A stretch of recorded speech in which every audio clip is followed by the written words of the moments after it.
queridos, graça e paz. Que grande alegria é poder estar com você e compartilhar um pouco, meditando juntos na palavra. Hoje, no livro de Daniel, nos capítulos 7, 8 e 9, eu acredito que você conhece como esse livro ele é edificante para cada um de nós e ele relata, a vida do profeta, do jovem Daniel, que cativo na Babilônia, saindo de Israel, junto com os seus compatriotas, passaram a enfrentar essa temporada de cativeiro junto ao rei Nabucodonosor. E o livro ele é muito emocionante, eu diria até, uma grande aventura da fé, onde diante das provações, diante das dificuldades, diante das chances que Daniel teve de dizer não à palavra, ele se manteve firme nos princípios nos quais acreditava. A gente vê ali no capítulo 4, por exemplo, a Daniel na cova dos leões, e esse capítulo ele já é ilustrativo para nós, queridos, de que Daniel ele tinha o hábito de orar a Deus. Inclusive foi por isso que ele foi lançado na cova dos leões, e eu quero que você fique com essa informação bem viva no seu entendimento, porque ela vai ser importante para aquilo que a gente vai ver acontecendo nos próximos capítulos. É um livro também cheio de visões, enigmas, revelações da parte de Deus. Inclusive nos capítulos 7 e 8 nós encontramos algumas visões.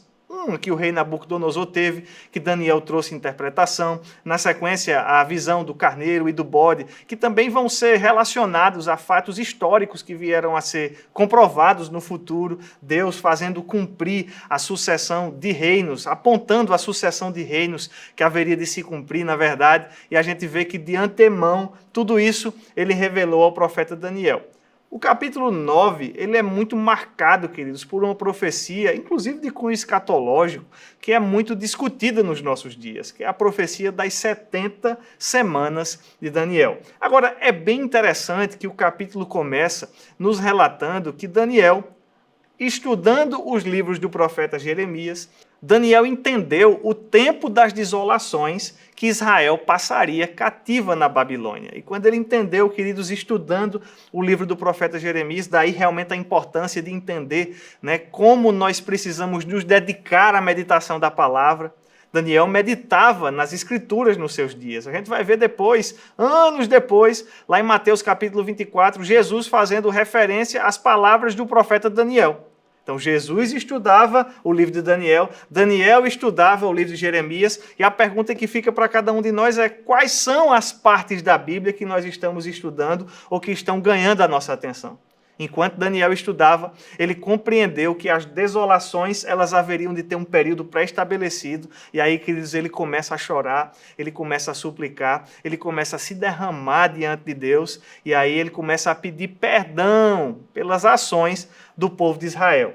E é bem interessante que enquanto Daniel está lá contrito, se derramando, orando, lamentando, suplicando a Deus por esse perdão, Deus envia uma palavra a Daniel por parte do anjo Gabriel, e você consegue ver isso com bastante clareza ali no livro de Daniel, no capítulo 9, e no verso 23, quando o anjo Gabriel ele diz assim: Daniel, quando você começou a orar, Deus me enviou em resposta à sua oração. Perceba, queridos, Daniel não tinha nem terminado de orar.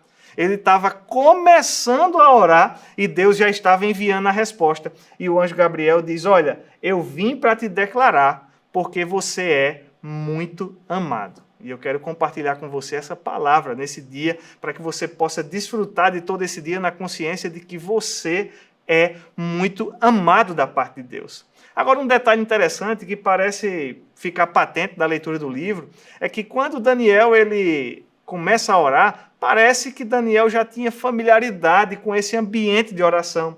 Parece que Daniel já era conhecido no trono de Deus, como alguns gostam de dizer.